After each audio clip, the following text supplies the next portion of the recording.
Halo guys, kenalin aku Rahmaini Nanda Aluhi dari 2D S1 Akuntansi. Nah, di sini aku bakal menginformasikan ke kalian, apa sih piutang itu? Nah, piutang itu adalah tagihan uang yang muncul akibat transaksi jual beli atau pemberian kredit dari pihak penjual atau bisa disebut juga dengan kreditur kepada pihak pembeli atau juga bisa disebut dengan debitur. Nah, yang dibayarkan sesuai dengan termin pembayaran yang telah disepakati. Jadi mereka itu buat perjanjian kapan bakal bayarnya. Nah, piutang dapat kita akui sebagai aset lancar dan aset tidak lancar, tergantung pada masa manfaatnya. Gimana sih bedanya manfaatnya apa sih?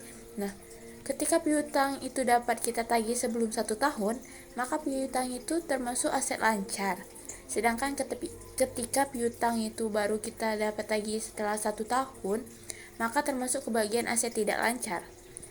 Nah, piutang itu ada 3 jenis. Yang pertama itu ada piutang dagang. Piutang dagang atau piutang usaha adalah sejumlah uang atau pendapatan yang belum diterima oleh perusahaan dari penjualan kredit kepada lawan transaksi. Piutang usaha juga dapat diartikan sebagai tunggakan atas pembelian kredit oleh lawan transaksi. Yang kedua itu ada wesel tagih. Nah, wesel tagih ini jumlah yang terutang bagi pembeli saat penjual menerbitkan surat untuk utang formal. Wesel tagih juga dapat diartikan sebagai surat formal dengan waktu tagih itu antara 2 sampai 3 bulan yang memuat informasi mengenai jumlah piutang, bunga piutang, tanggal transaksi, dan tanggal pembayaran.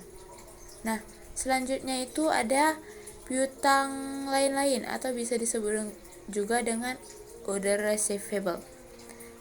Nah, piutang lain-lain ini itu merupakan jenis piutang selain piutang dagang, seperti piutang gaji karyawan, piutang bunga, restitusi pajak, dan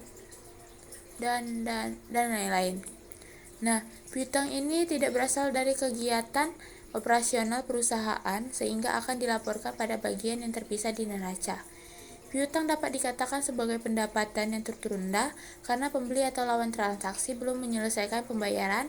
Piutang yang tidak dapat ditagih dapat mengganggu arus kas perusahaan. Nah, oleh karena itu, pastikan perusahaan bisa mengelola piutang dengan baik demi menghindari arus kas yang tersendat atau membuat jadi jelek. Oke, terima kasih, sekian.